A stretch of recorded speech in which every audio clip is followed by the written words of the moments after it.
And hello, everybody, and welcome to another episode of Welsh Chess Chat. It is the 23rd of November, 2023, and we've got a great lineup for you tonight. I am joined, as per usual, by my partner in crime, Mr. Alex Bullen. How are you, Alex?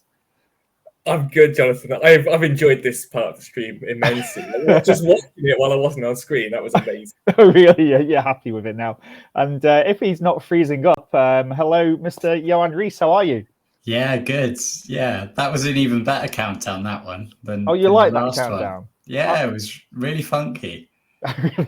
Yeah, I mean, I'll start playing around with these then if you're really enjoying them, and we'll see which ones are the best. Better than the chat, isn't it? Well, you're just going to go back on the YouTube video afterwards and just play the first 30 seconds of it, are you, just to see the countdown? I think the stream goes like this, right? It starts with the countdown, then it peaks with the calendar, and then it falls off a cliff after that, and it's all downhill. I don't know. I quite like the ratings part sometimes. That's quite good. Okay, well, what's up for tonight? We've got obviously we'll have a look at the calendar and ratings as we just mentioned. I'll talk a little bit about my tournament that I ran on Sunday, and you're welcome to quiz me about it as well. We did have some Welsh juniors playing in that too. I haven't put it on the list here, but we're going to have a look at the World Youth Championships to see how our one Welsh combatant's getting on. But we might also have a look at the English and Scottish juniors too, just to see what's going on there. I believe, Alex, you've got something on the Cardiff Club Championships. Is that right? I have indeed, yes. I've been hounded for a few weeks to do something about it. So hounded for a few weeks? You should have got it on a few weeks ago. That would have saved me time finding something to fill the time with. Correct, yeah. The European teams has finished. How did the Welsh team do, John?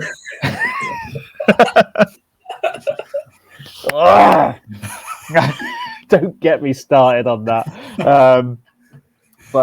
Okay. And I haven't actually loaded anything up for that, by the way. We should probably have a look at the individuals and the teams based on this recent FIDE update as well that's just come out too. So maybe we could load that up, please, guys.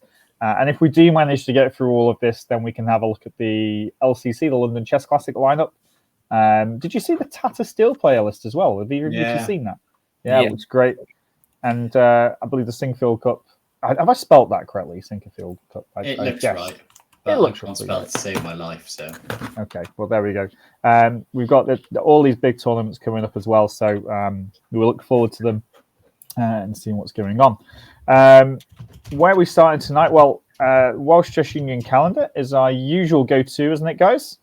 So we might as well load it up. And actually, where am I? I'm here, and I want to go to here. And okay, this is the Welsh Chess Union website. Let's click on the calendar. And I've got some pleasant news here. I don't know somebody's been listening to our stream or not, but it's completely up to date. You know, the November the 26th is literally in a few days' time. There's no stuff for the previous month. It's all been deleted. Fantastic news there. I think that's a great job.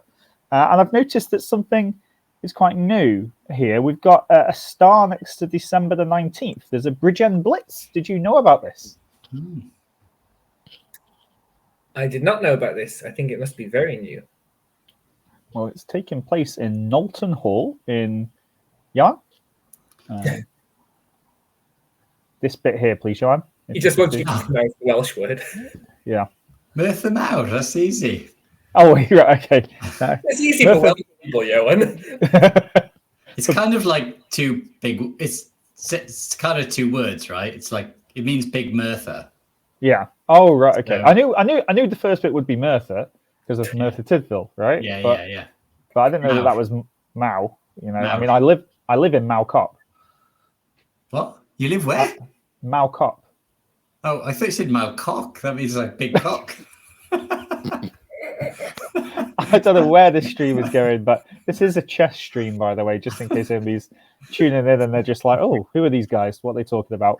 Okay, well, this is fantastic. We've got an 11-round FIDE rated Blitz tournament in Bridgend. It's open to all. It's on a Tuesday. It's on a Tuesday. What? Oh, it's on a Tuesday. What's going People on? who don't work. Well, no, it starts at... That must be where the Gen Chess Club play, would be my guess. They must Had a How can you night. 11 rounds into an evening? Like, can you do that? Doesn't take that long. 3 hours maybe to get through 11 rounds, unless you have a game that goes like 150 moves that delays one round. Should be fine. Did either of you two have the pleasure of playing on chess.com when the pandemic was on and they were trying to do the British Championships of the different time controls? Yep. No, you missed out on an absolute treat, guys, because I played in the British Blitz Championships and the British Rapid and the British on all of these online, sorry. And the pairings on chess.com, they had to have an arbiter type it in manually each time. So the Blitz Championships, you'd think, oh, this would just go dead quick. It's online. Just, rattle through these games, maximum 2-3 hours.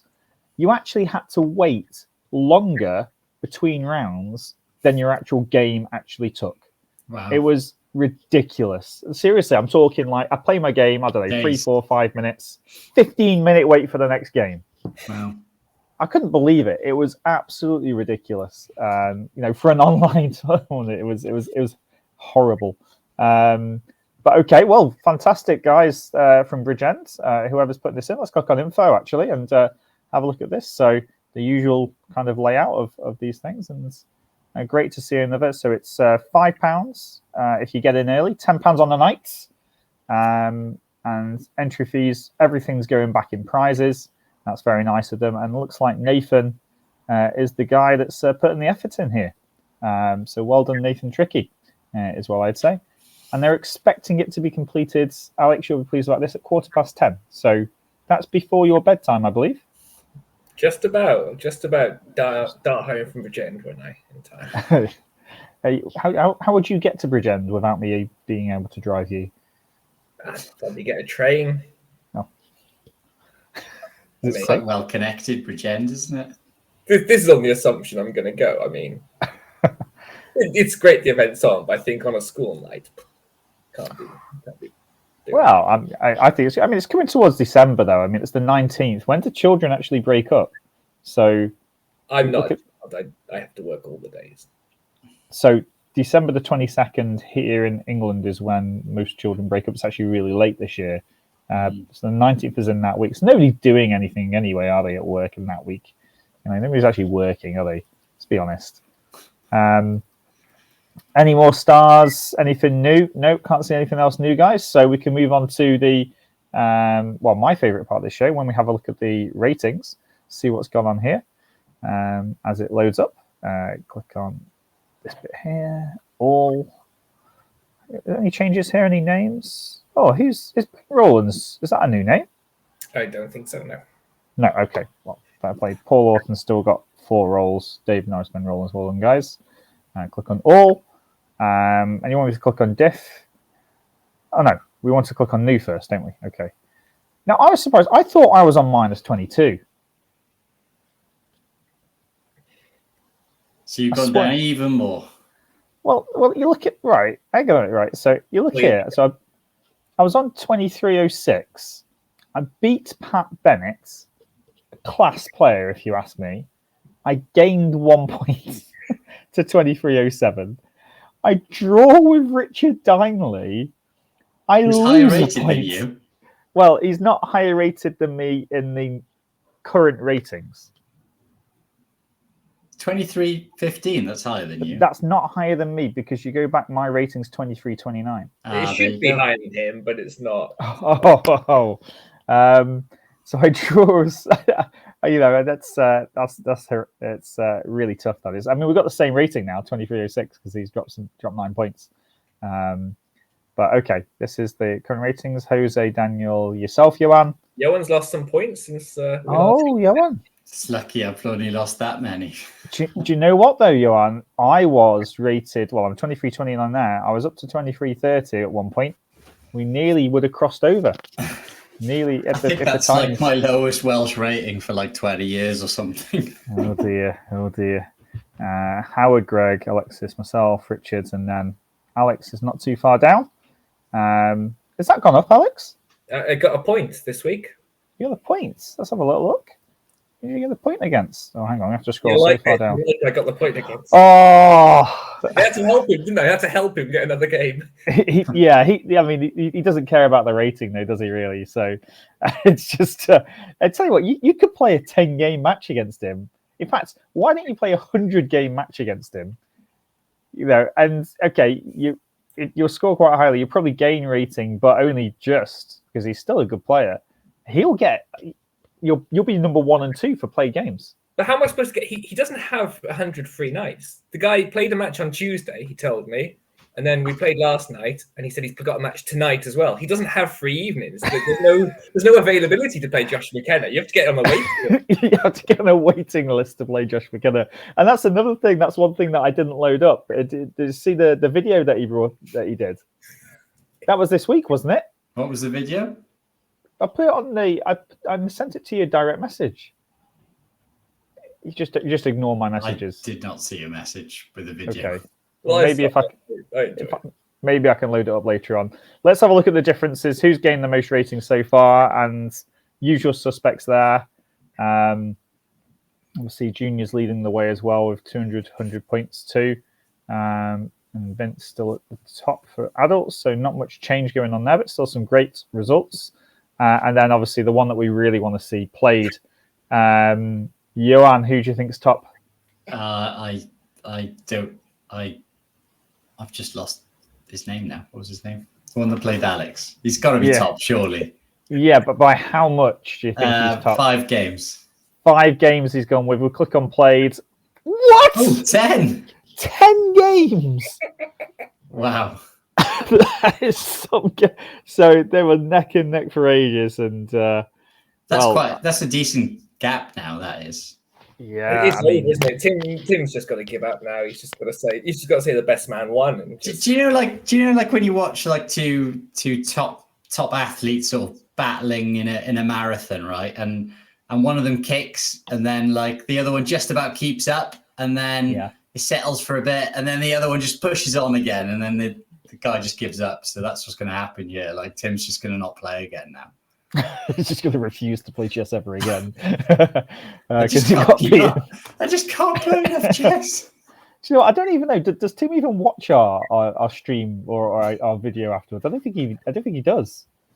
Does he even know that there's a competition going on? Yeah, he probably doesn't even know that he's being like. He probably doesn't realise he's played that many games. Do you think? And I guess if he stops playing, then he might be in danger of losing second.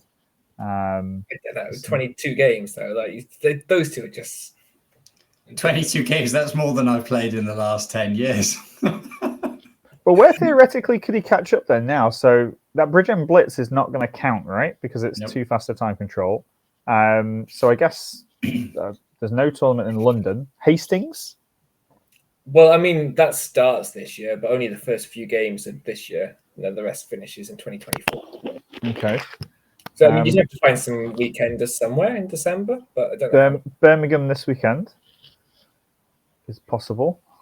I mean, Tim will play Premier League on the weekend, but he claw 1 game back. But one game. It's just not enough. Not enough. But I asked Josh McKenna if he was playing Premier League on the weekend, and he said no. And I said, "Oh, because you're playing a weekender." And he said, "No, I'm having the weekend off." And I thought that was disgraceful. What? When you're chasing down 100 games and you have a weekend off. Weekend off. Seriously, this is the time to push. This is the difference, right? When you're ahead, you push and you hammer it home. You don't slack off. I tell you what, 77 games, amazing. Let's have a little click just to see actually where he's been playing these games as well. So he did a lot of games and tournaments. Oh, so he went to Southall. Is that recent? Yeah, that would have been Southall Congress under 1900s. 3 draws, a win and a loss. That's not exactly bad, is it? And then lots of just dotted around. I like these rated friendlies that just get put in. They're quite good, aren't they? Cardiff Club champs. I should get a rated friendly. You just ask somebody, would you like this to be rated? Really? It's not a friendly anymore, though, is it? Yeah. It's a serious game. It should be rated serious game or something like that. Or rated unfriendly. I don't know. Is that better? Okay, and when did Tim last play? Let's just have a quick look. I mean, it's Hoogie even as well. Oh, cheeky little Division 4 game for Tim. Division 4? What? What's he doing playing Division 4? He's trying to chase down Josh McKenna. He's got He is. So he's getting Division 4 900, games. 900. What? Is that a mistake? Hang on a minute. He gained a point for that. He gained as many as I got for beating Josh McKenna. Like, where's the justice in the world? I beat Pat Bennett, I get a point. I draw with Richard Dineley, I lose a point. He beats him 999 and gains a point. How was that fair? I think the maths is off there, isn't it? Yeah, I think this might even be the wrong game. I can't see Tim playing that, but maybe we'll check that later on. So, okay, well, obviously quite good from Andrew and Sam Dukes as well, and we've got some juniors here: Emma, Adam, Lucas playing some good games, and Lee Davis and Mr. Bullen, so 34. Where do you think you'll finish? Top 5? I'm on fire. Well, I'm not going to get top 5. I'm probably only going to play 1 or 2 more games before Crimbo. Okay, so that's going to be you done. Right, well then, that's the ratings looked at, and Josh is still in the lead, so well done to you, sir. And would you like to ask me any questions about my tournament that I ran on Sunday? Yes, we will. Well, yeah, I think so. I've got a little video that was taken. Ooh. So we got I put on the website that we're going to be taking pictures and videos of the children before they entered. So kind of got permissions blanketly, but we're going to get some audible checks. Probably plenty more than in our matches. So this is how See big if it I was. can spot any of the kids from my school. So my helpers. Chief Arbiter Matthew Carr.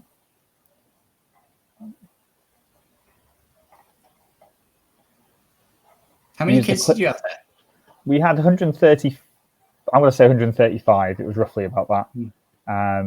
Taking part in the tournament, and it was great, to be honest. The venue was really nice. If I maybe scroll back actually to about this part over here, and it's turns around. See that blue bar, the blue wall behind? That actually opens up to actually make the hall even bigger. So you can actually have the same size hall again and double it up even more. So it's actually a really nice venue. And there's like a little canteen bit just outside. So it was actually loads of space for the parents. And yeah, really quite good, to be honest. And yeah, I was very happy with the way that the tournament went. And yeah, the venue was really good. And everybody turned up. So it was really good for that. But we did have some Welsh juniors playing. So I click back to here. We've got the under 8s. We had Konstantin Popov. And if I click on, and also Hisandi Suriachi, hopefully I pronounced that correctly. Konstantin did really well. He came joint first. He wasn't happy with losing his first game to Adam in round 4. Some sort of touch piece, move piece thing happened, but in this children's chess, you just really don't know really what happened. But joint first is still a good effort. So well done to him. And Sandy gained some much needed experience. You've got to play in these tournaments. If you don't play, I think they're very new to chess. Actually, I think they've only seen their names recently. Didn't realize that you could actually travel up to play in lots of tournaments, so they did. In the under 10s, we had Lucas Zeng and Sunuli Suriachi. Lucas got 4 points. He actually lost to the person that finished joint first, Schlock and Rudy Bedford, in first. He's still 4 out of 4 then, by the looks of it. Yeah, he was 4 out of 4, and then he came up against 2 players who I think it's really 50-50 coin toss how he gets on. So, that's what you want, though. You don't want to go there and just win every single game, and it'd just be too easy for you. You want to come up against competition. And I think I heard as well that Rudy and Lucas have actually played quite a few times before. Okay. So it looks like they're getting a little bit of a kind of a running battle going on. You know, like those. Yeah, when you're junior, you play the same person like 3-4 times. Did you have that, Johan? Sort of, I guess. Yeah, Alex, anybody that you played loads of times as a junior? Yeah, it was James Thomas always. Always James Thomas. Hang on, somebody else from Wales then, as opposed to like somebody like when you played like Wales v England and stuff, or Oh, it was always different people playing against England. Yeah. Well, Sanuli did okay, got 2.5 points, which is good for one of the first few tournaments. Mine was always Joe Redpath from Scotland. I used to play him in every single match for like year upon year upon year. I used to play him quite a lot as well. Oh, did you? Yeah. All right.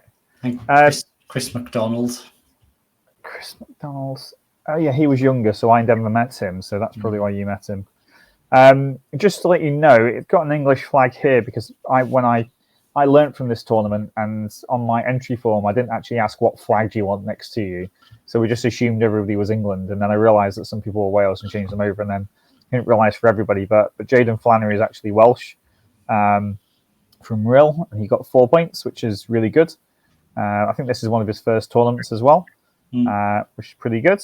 And then also as well, just to let you know that under 14, if we go on to the final ranking after 6 rounds, we've also got Adam Jones as well. That's Welsh, isn't it? Yeah. He got 4 points.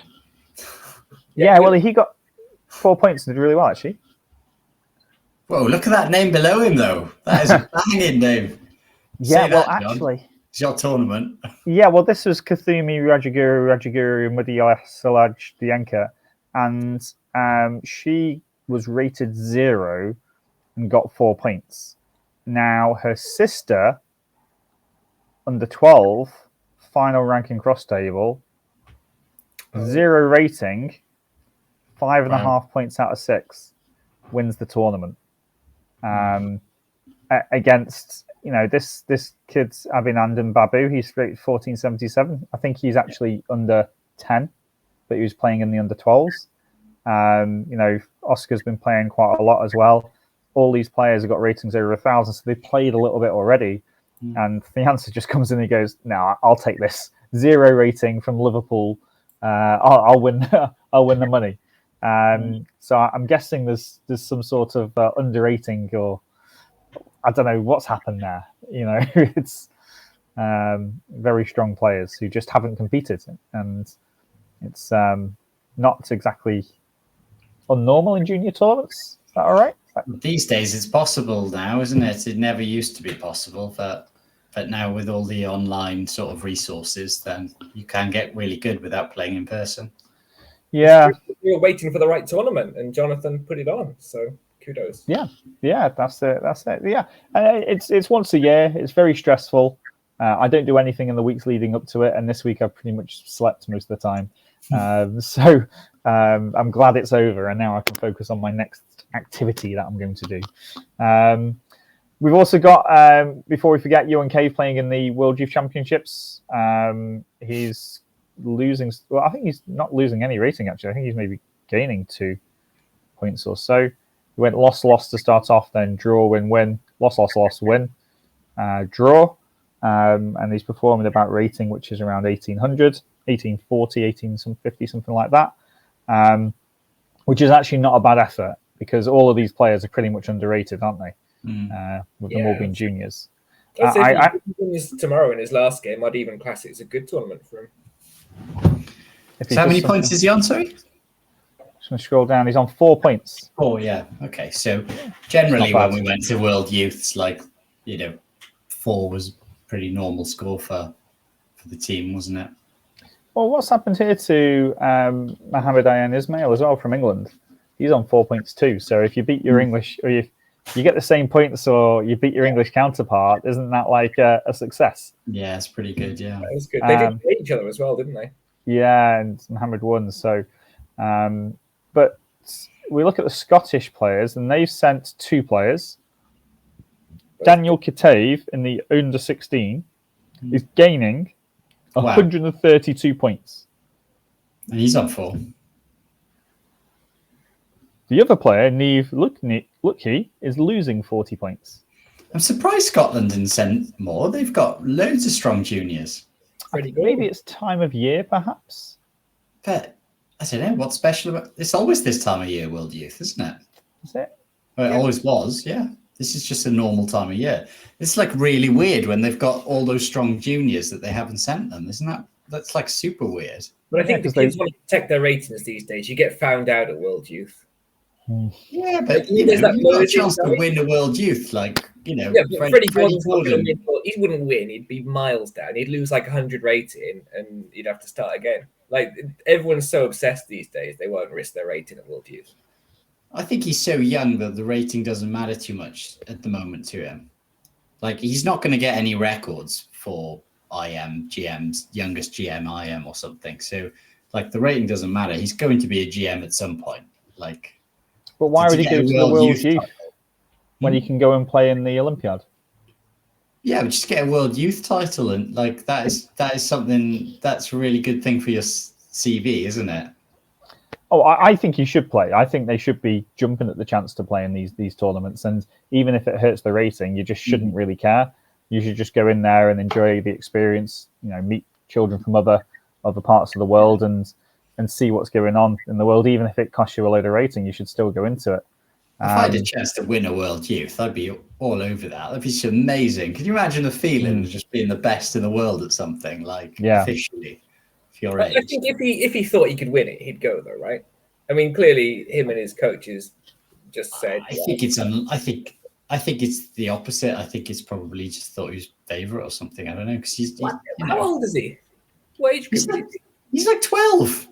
So he'd be what, under 12 or under 14? He'd be under 14 probably. I go under 14s. No way is he winning that. No way. He'd have a good chance. I mean, let's just clarify here. We're not saying that it was his decision. It's probably parents and coaches' decision as to whether he goes. So actually, I mean, how much do kids care about ratings? They actually do care quite a lot, don't they? But they don't necessarily know what they need to do to gain rating or where they're going to lose rating, though, either, at the same time. So that might be not their decisions. But England sent a bigger contingent. Big factor we probably didn't consider is that Scotland wouldn't get their places paid for. So if he wanted to go, him and his parents would have to pay to go, right? So why is that? World Youth's not paid for. It's not paid for anymore. Well, the kids would get something, right, if he's the best kid, but the parent, like, he's not going to go alone, right? If he's right, So parents going to go, and you have to stay in the official hotels. It's probably like $1,000 at least, I'd say.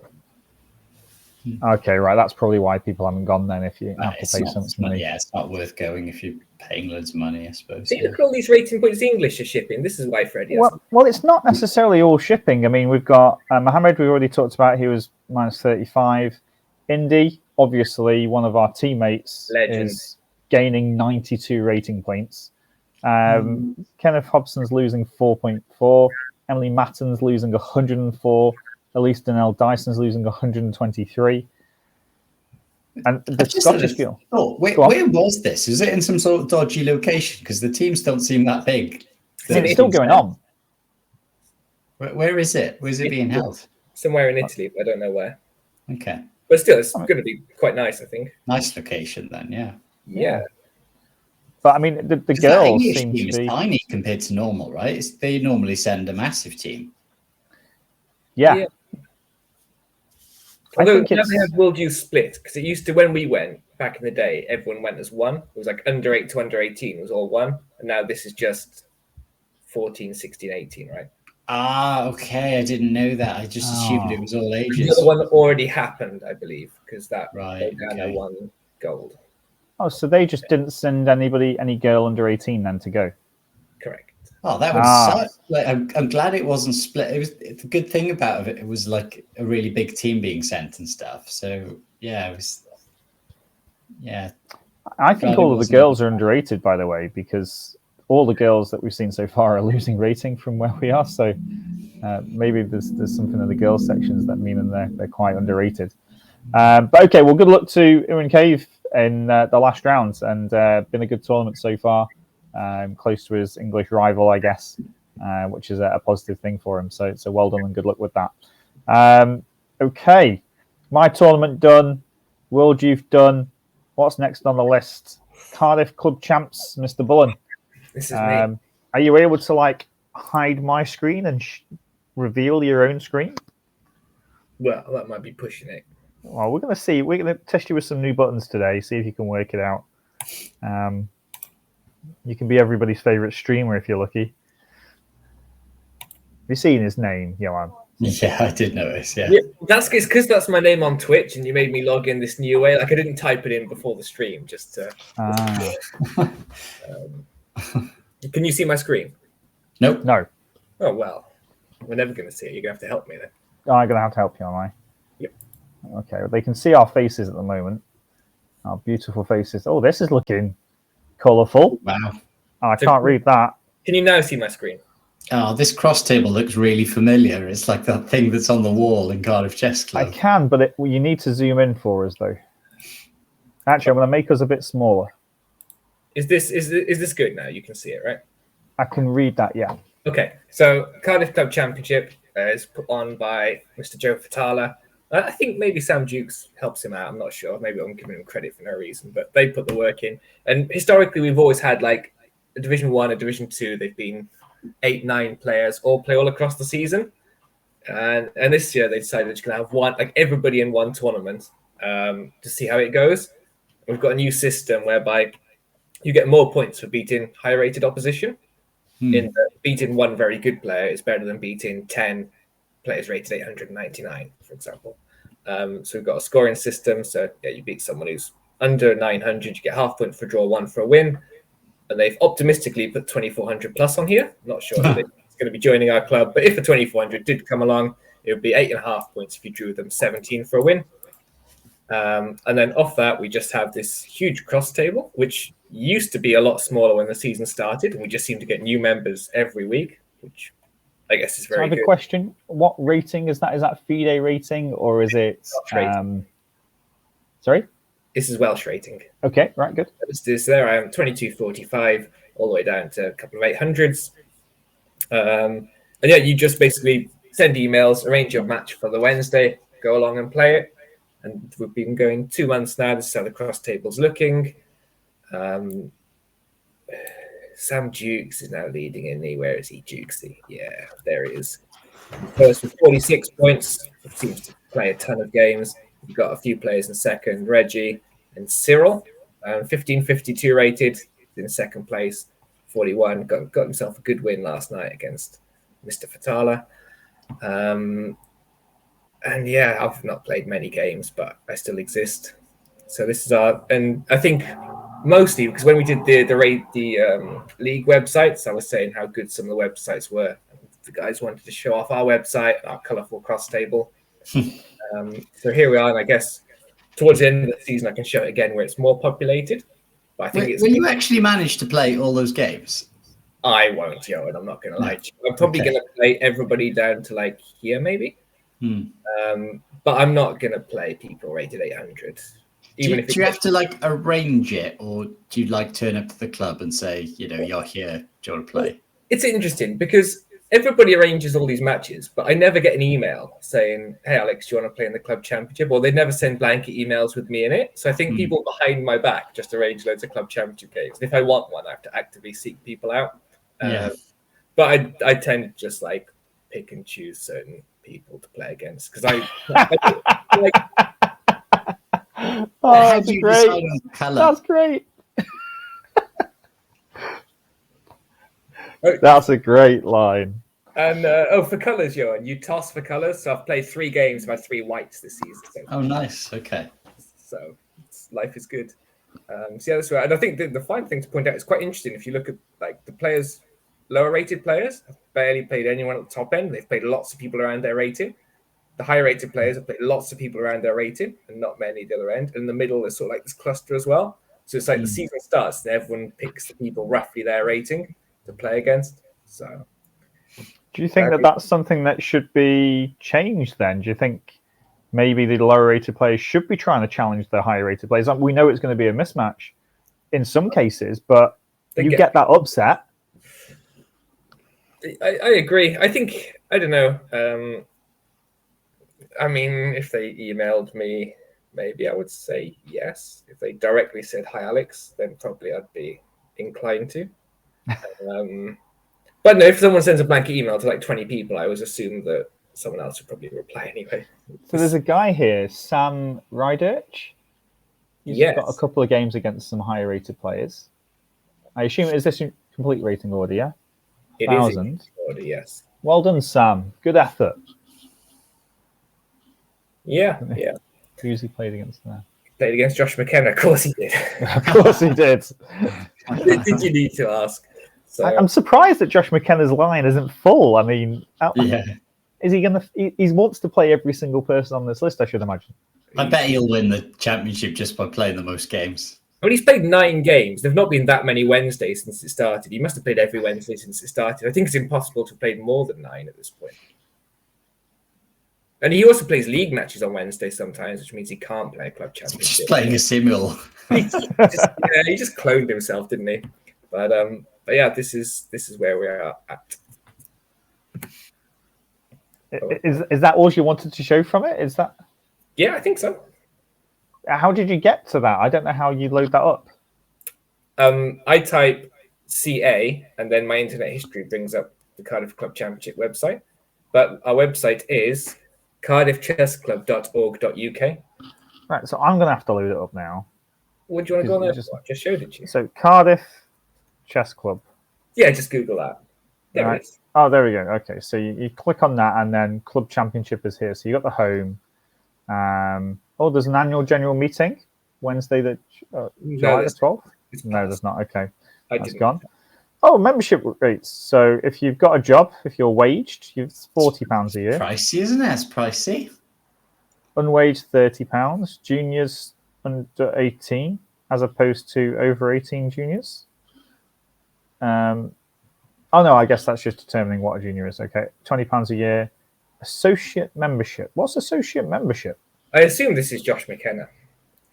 Because I assume it's people who play in our club championship, but it's not their main team. So he's a member of North Cardiff, he plays for the league. So I guess his membership would be to them. So that's where he gets his WCU membership from. Right. So I assume it's for that, or for people who want to join the club, but don't want to join the Welsh Chess Union. Yeah, I do like the wooden pieces as well. I do like them. Links. Yeah. Okay. I'm not being impressed with this comment in chat, by the way. What?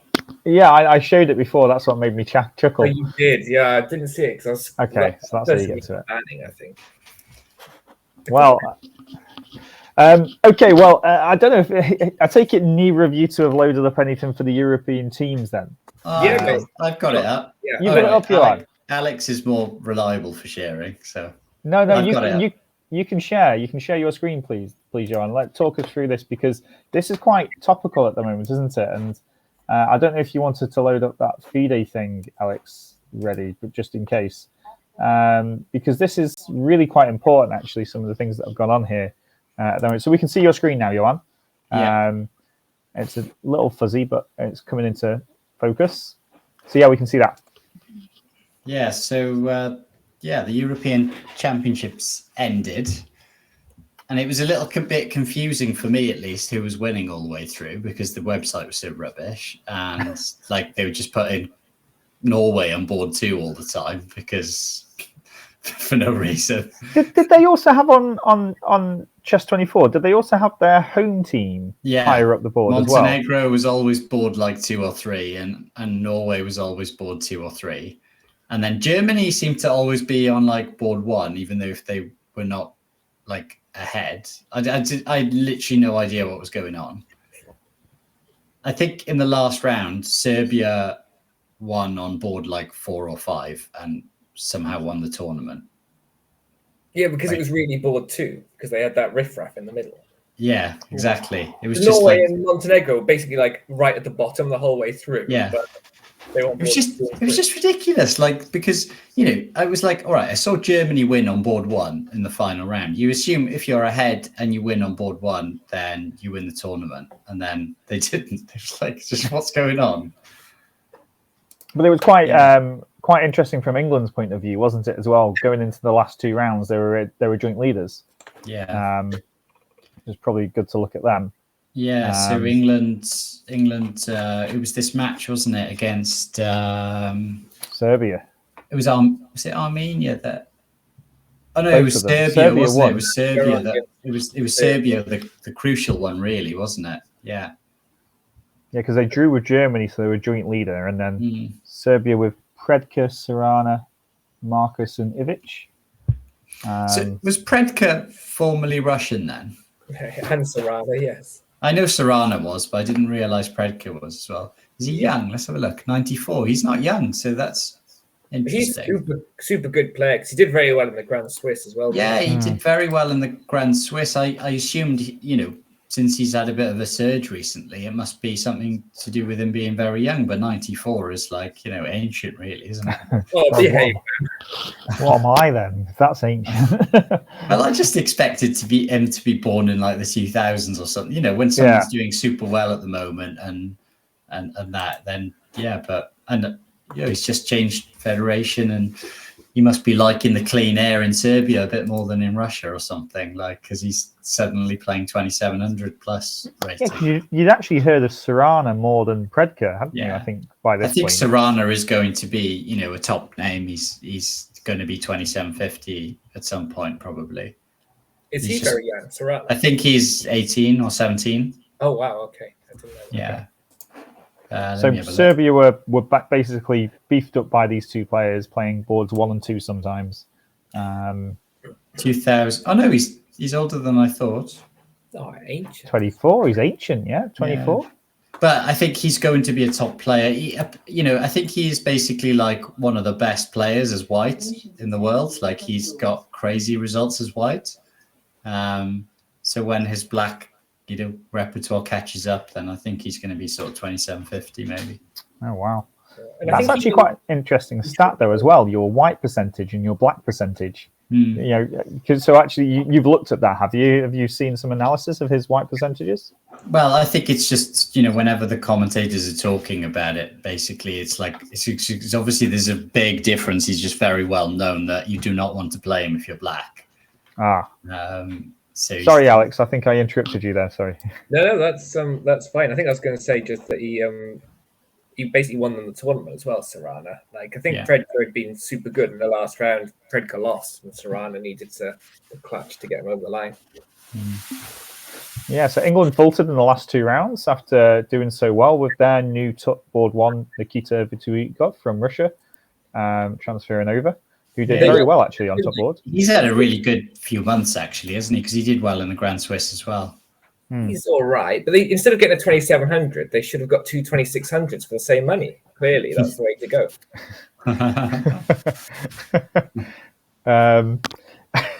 Yeah, because actually, it was a bit unlucky for Ravi because there was quite a lot of, comments about his selection for the team.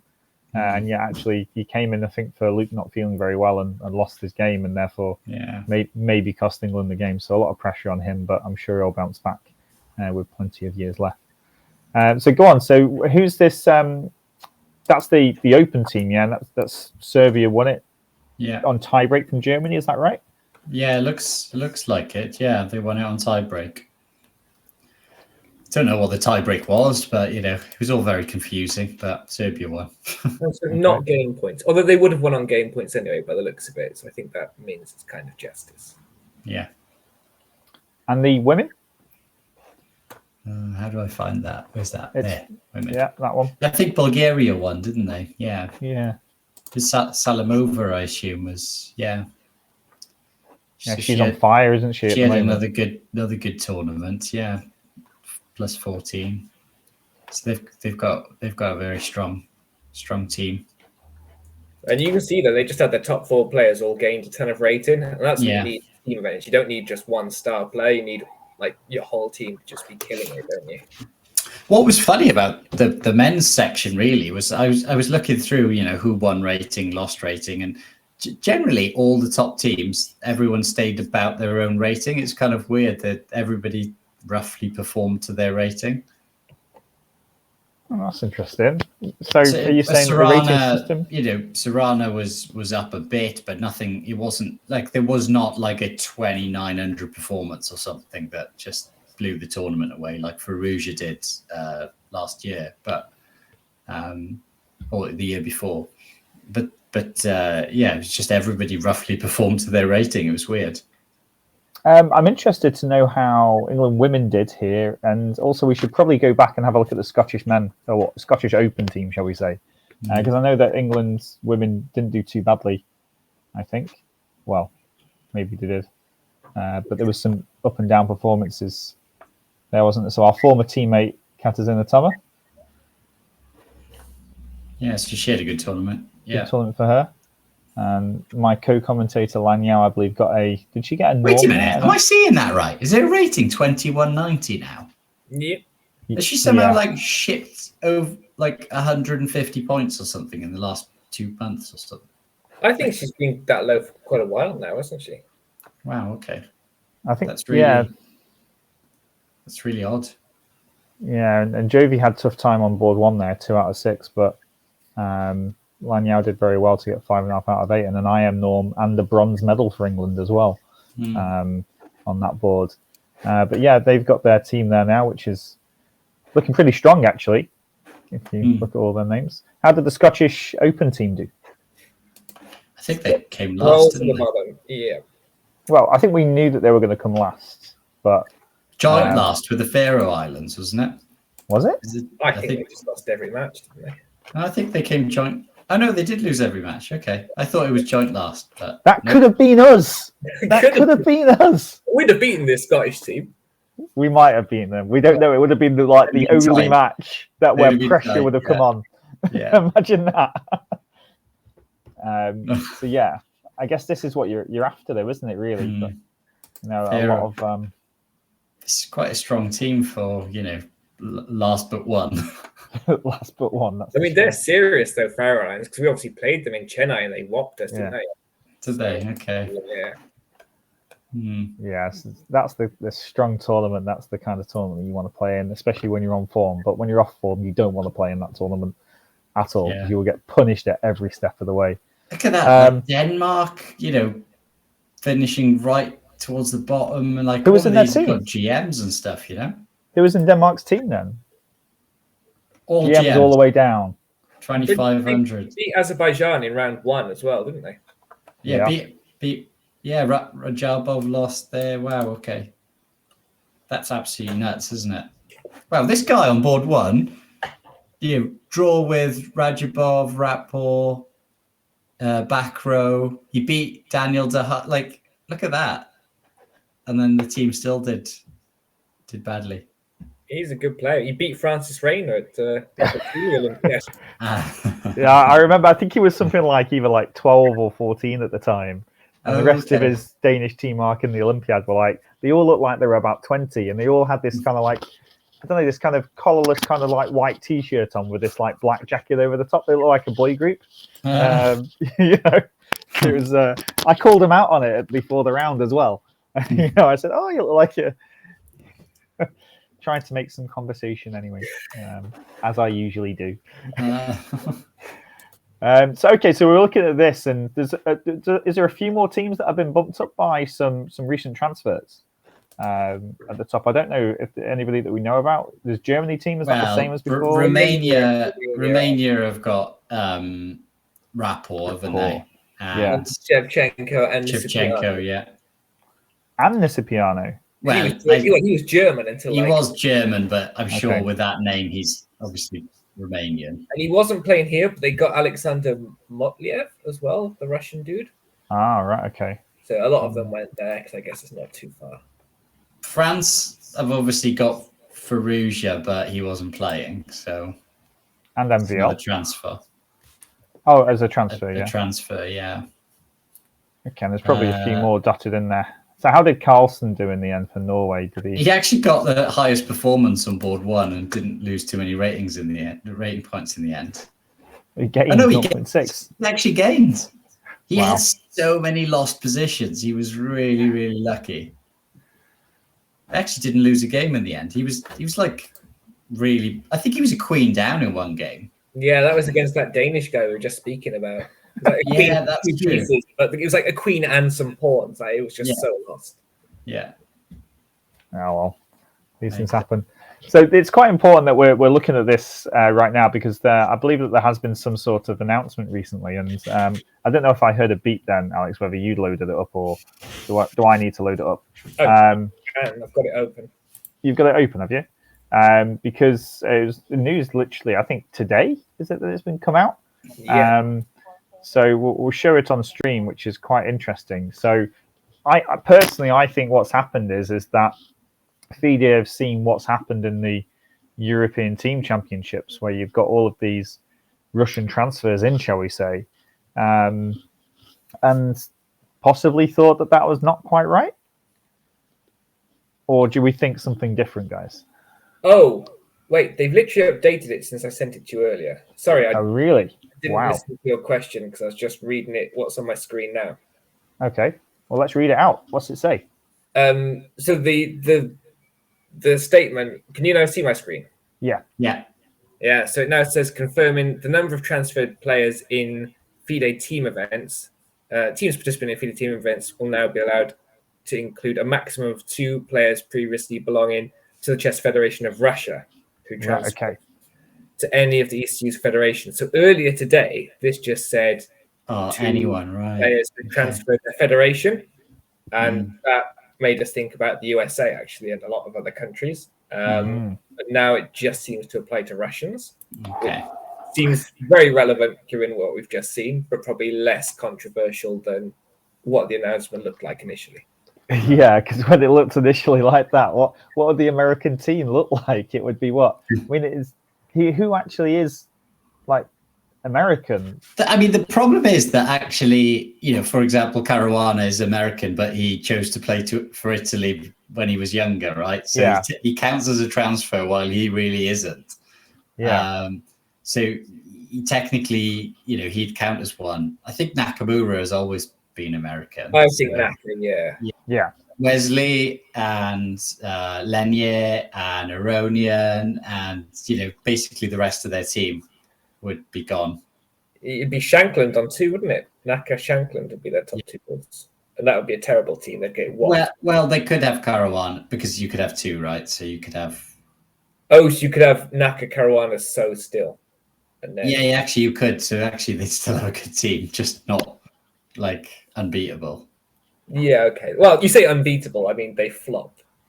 Yeah, they should have been. They should have been unbeatable. Yeah, that's. Yeah, but it was in India, and I think maybe they had even some food issues as well, like I did.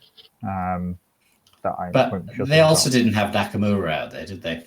No, because he didn't want to be board 5, which he wouldn't be these days. Like, imagine putting him below players like Aronian, and so it's scandalous. But interesting point for discussion whilst we had this. So, do you think there should be some cap on players? For example, if the USA put out a team of Aronian, Dominguez, Sweats, and Casada Perez, say Naka and Caruana didn't want to play, and they put out 5 players, weren't born in the USA, and all played under another flag in the last 5 years, should that be allowed? No. And should FIDE introduce some rules? Maybe not as strict as the ones we thought they were, but should there be a cap on the number of players that can? Do you know, like in football, right? If you get a cap for a country, you can't play for another one, right? Mm-hmm. So I think that's adult level, yeah. Yeah. Yep. Yeah, I think that's like. I think you make your decision, and So you think potentially it would be something like, players can transfer over, but if they've played at an Olympiad for another country, then you can't play at one for another country, right? So you know what? I'd agree with that because I don't think it would affect Wales at all, right? I don't know if Jose played for Korea in the Olympiad. I'm not sure, but it would stop the Americans from cheating, which would be great. But I think the cap on Russians is a good step forward. It stops. Yeah, because Serbia is basically Russia, right? So it stops that. I mean, it's literally the Russian flag upside down. Like it literally is. Can't even disagree. It's literally the same thing. So I think it's good step. Otherwise, they would have just Nepo and they'd all go there. It would just become Russia in disguise. So yeah, it's an interesting point, and I think there does have to be some sort of cap on that, and it'd be interesting to see how that develops actually, because how far back are they actually going to go? Because we're just not some Russian transfers, I don't know, 10 years ago, or did they have a date on it? I assume it's the post them invading Ukraine ones. Well, yeah, because I think will be ones actually where they've transferred from Russia when they've not been allowed to have the Russian flag since they had to go to feed it. Okay, well, just to finish up then, guys, so there's a tournament going on at the moment. Let me just share my screen. So we've got the Sinkerfield Cup going on, where we've got these participants. I think they've been playing some sort of blitz and rapid recently. Have either of you two been keeping track with this? I saw a little bit of it. So apparently there was an interesting end to the rapid and blitz. Apparently, I don't know if you've heard about it, but Maxime Vachier-Lagrave was playing Caruana.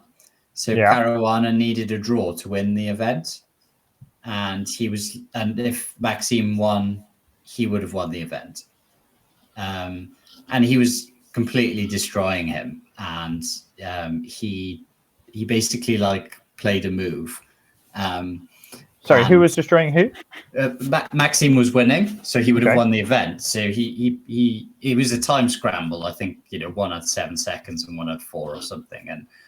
And he dropped a piece on a square, and then immediately picked it back up again. So it was like the fraction of a second. So and he wasn't even sure himself if he dropped it or not. And Caruana didn't see that he dropped it. So he wouldn't have claimed or anything. But apparently just owned up to it and just, that was it. And Fabi was saying that he hadn't spotted it. And it was a bit like in snooker, when they call themselves, when they hit a ball or something. So, but he said, I'm not sure, but I think I might have dropped this or something. And then, they just agreed to draw because he was just dropping a rook for nothing or something. Oh, really? It's weird if you're not sure. I mean, I applaud the sportsmanship. I think that's very good. But if you're not sure, I definitely wouldn't be doing that. But he's clearly a better man than me. But I think it's just your intuition tells you you've dropped it. I don't know. But apparently they checked it on the video after and he did just about drop it. That's fair. It's crazy. It sounds like something that I deal with in my junior clubs where, I don't even want to tell you the stories. Out. Yeah, get the video replay out, yeah. What do we think about this lineup? It's so boring. I mean, the first 2 rounds of classical, it was just been really bad. The problem is, I have respect for all these players. Dominguez is horribly boring. Wesley So's horribly boring. They just all are really. There's no Rapport used to be exciting when he played dodgy stuff, but even he's now quite boring. And there's just no one there to do stuff. Fabi and Nepa won't be using any of their prep for the candidates as well. Exactly. The only subplot to this is between Anish, Ali Reza, and Wesley. They're fighting for a spot at the candidates. So, because a rating is that. Yeah, rating and the rating spot in Geary's case, I think, right? And the Grand Prix for Geary, yeah. So, any thoughts on Duda? Sorry, is Duda exciting? Somebody's put in the chat that Duda's maybe quite exciting. I haven't seen that. Right? Well, Duda hasn't been playing because he's been unwell or something. He's had health issues. Yeah. I think if you look at the first 2 rounds so far, it's like chess pre-Alpha Zero, right? It's just every game is a draw and it's boring and nothing happens. That's not how the top tournaments have been recently. They've been basically decisive results, crazy games. And you can see there's one thing missing from this lineup, right? You can see there's no Indians there. And that's the difference. They play this new brand of chess that is cutthroat basically, and they're not there, and therefore the tournament is boring. Well, okay then. Well, on that point, let's have a look at because the London Chess Classic is back, and this is, to me now, this is much more exciting just from the website alone. That's a great picture of Hans, isn't it? It is, and he actually looks like he's got a decent hairstyle there. And this is quite interesting because, okay, there's not a big schools event. There's not an amateur tournament that I could play in or anything like that. There's just this big tournament here. I think they might maybe having some sort of party one night as well. But you've got these players here. And, okay, can I name all of these players first of all? So Hans Niemann, goes without saying that there's going to be something in the post-match commentary. Gukesh, you were saying you're excited by this player, Johan? Yeah, and I think they've been very smart in getting Gukesh in. Well, essentially, they've been very smart with their lineup, right? So they've whether they've done this on purpose or not to attract Gukesh, but essentially, the rating average of the tournament is absolutely perfect. So if he wins it, he could get a candidate spot. Oh wow! Yeah, okay. It's deliberate. Malcolm said that's the entire purpose of like the whole tournament.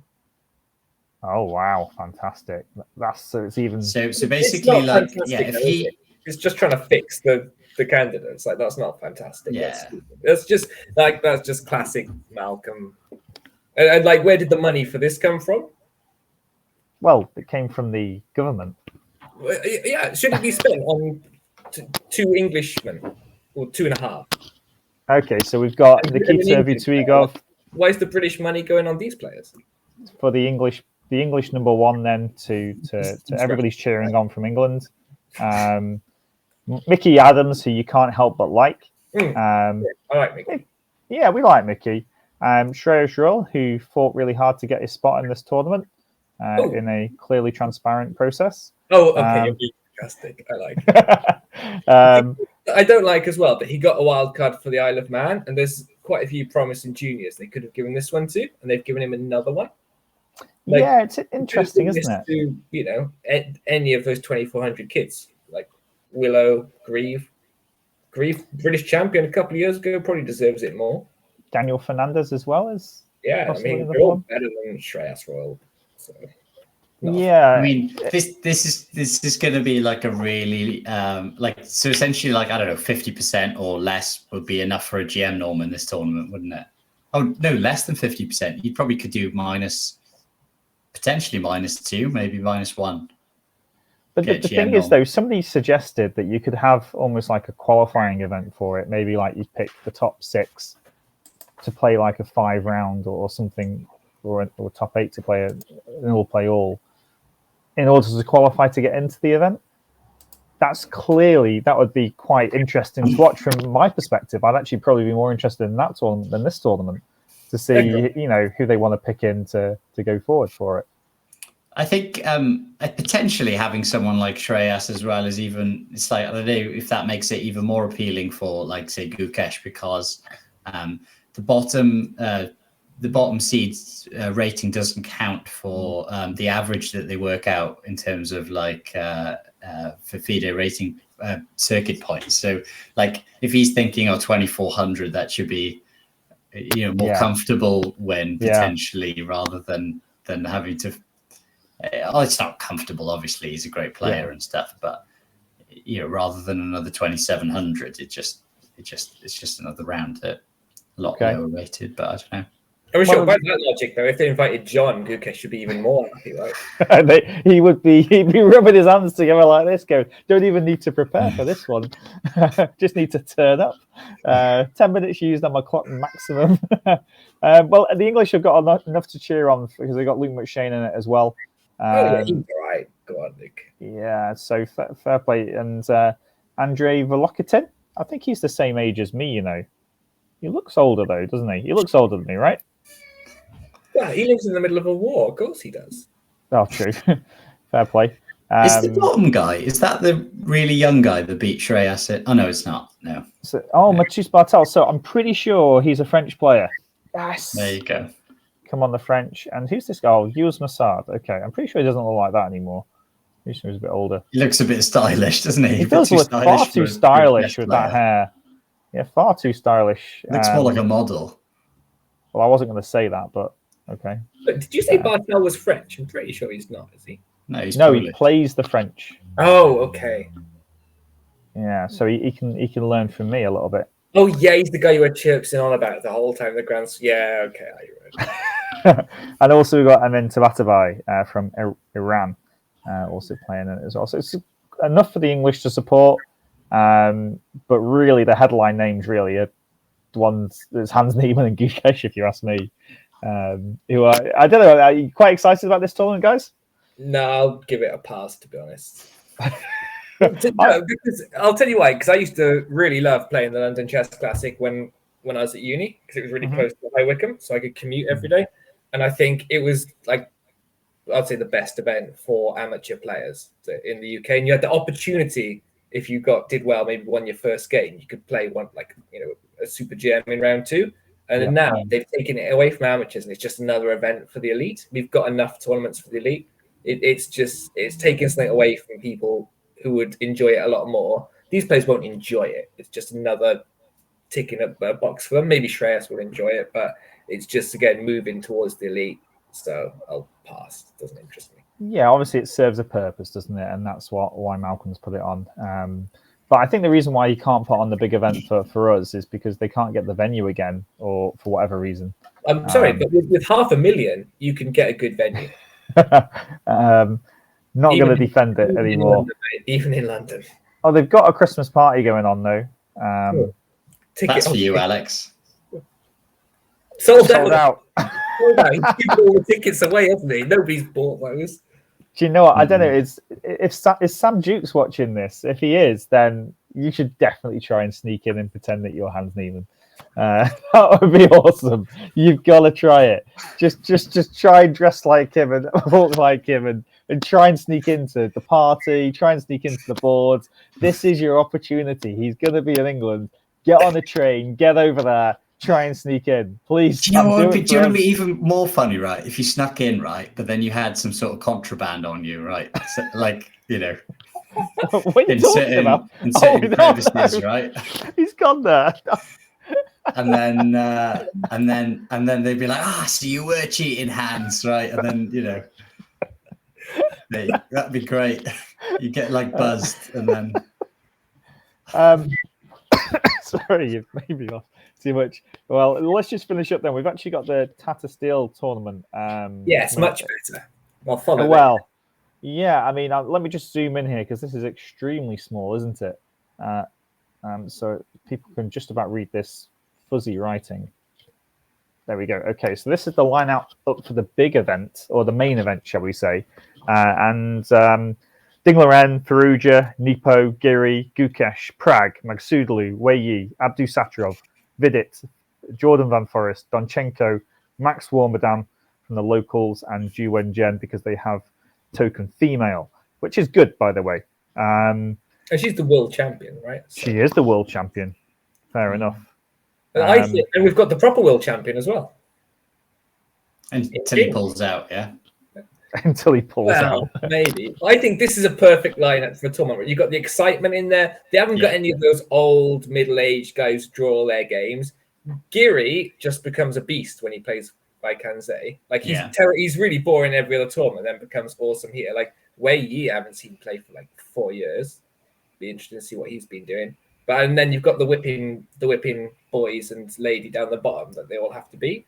That's perfect for me. That should be a good tournament. Yeah, big time. Agreed.